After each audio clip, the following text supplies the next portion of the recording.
سنیچر 4 اکتوبر کے سیربین سے جاوید چودھری کا سلام۔ حماس اسرائیلی مغویوں کی رہائی پر تیار، ٹرمپ کا کہنا ہے کہ اسرائیل غزہ پر بمباری بند کرے، نیتن یاہو امریکہ سے تعاون پر رضامند۔ I just want to let you know that this is a very special day, maybe unprecedented in many ways. We will never accept anyone not Palestinian to control the Palestinian. But this does not belong to Hamas only.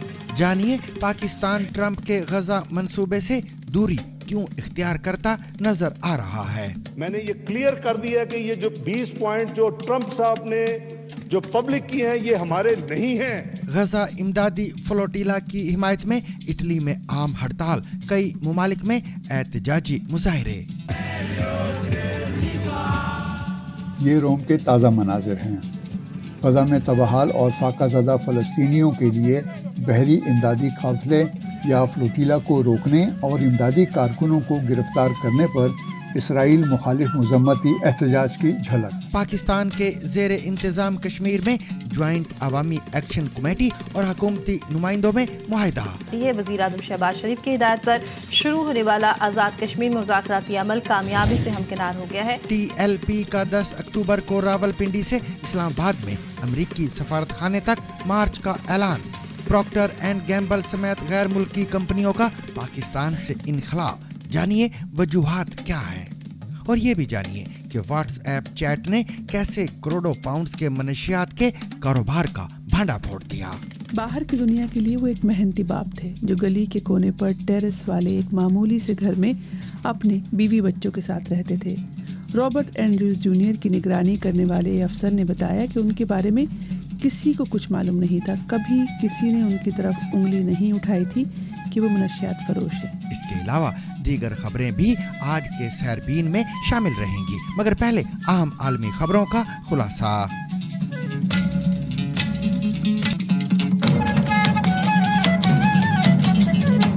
Gaza میں جاری جنگ کے حوالے سے ڈرامائی پیش رفت سامنے آئی ہے، جس پر عوام حیرت کی کیفیت میں سوال اٹھا رہے ہیں کہ کیا یہ خواب ہے یا حقیقت۔ حماس کی جانب سے صدر ٹرمپ کے مجوزہ امن منصوبے پر رد عمل دیتے ہوئے کہا گیا ہے کہ تنظیم تمام زندہ اسرائیلی مغویوں کی رہائی اور مرنے والے مغویوں کی باقیات اسرائیل کے حوالے کرنے کے لیے تیار ہے۔ حماس کا یہ بھی کہنا ہے کہ قیدیوں کے تبادلے، جنگ کے خاتمے اور محفوظ انخلاء پر فوری مذاکرات بھی کیے جا سکتے ہیں۔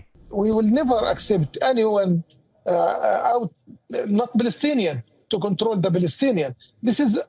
But this does not belong to Hamas only. امریکی صدر ڈونلڈ ٹرمپ نے حماس کے بیان کو حوصلہ افزا قرار دیتے ہوئے اسرائیل پر زور دیا ہے کہ وہ فوری طور پر غزہ پر بمباری بند کرے تاکہ یرغمالیوں کی رہائی ممکن ہو سکے۔ ٹرمپ نے اپنے ویڈیو پیغام میں قطر، ترکی، سعودی عرب، اردن اور مصر کا شکریہ ادا کیا اور کہا کہ ہم مشرق وسطیٰ میں امن کے بہت قریب ہیں۔ Everybody was unified in wanting this war to end and seeing peace in the Middle East, and we're very close to achieving that. Thank you all, and everybody will be treated fairly. دوسری جانب اسرائیلی وزیر اعظم کے دفتر کی جانب سے بھی یہ بیان سامنے آیا ہے، جس میں کہا گیا ہے کہ اسرائیل ٹرمپ کے منصوبے پر امریکہ کے ساتھ مل کر کام کرے گا اور یرغمالیوں کی رہائی کے پہلے مرحلے پر عمل درآمد کی تیاری کی جا رہی ہے۔ قطر نے حماس کے بیان کا خیر مقدم کرتے ہوئے کہا ہے کہ وہ مصر اور امریکہ کے ساتھ جنگ بندی پر عمل درآمد کے لیے مذاکرات بحال کرنے کی کوشش کر رہا ہے۔ برطانیہ کے وزیر اعظم کیئر سٹارمر نے بھی اس پیش رفت کو خوش آئند قرار دیتے ہوئے کہا کہ امن منصوبے کو قبول کرنے سے علاقے میں انسانی امداد پہنچانے اور پائیدار امن کی راہ ہموار ہوگی۔ تجزیہ کاروں کے مطابق یہ پیش رفت جنگ کے ایک فیصلہ کن موڈ کی نشاندہی کر رہی ہے، تاہم ابھی بھی بہت زیادہ غیر یقینی صورتحال باقی ہے۔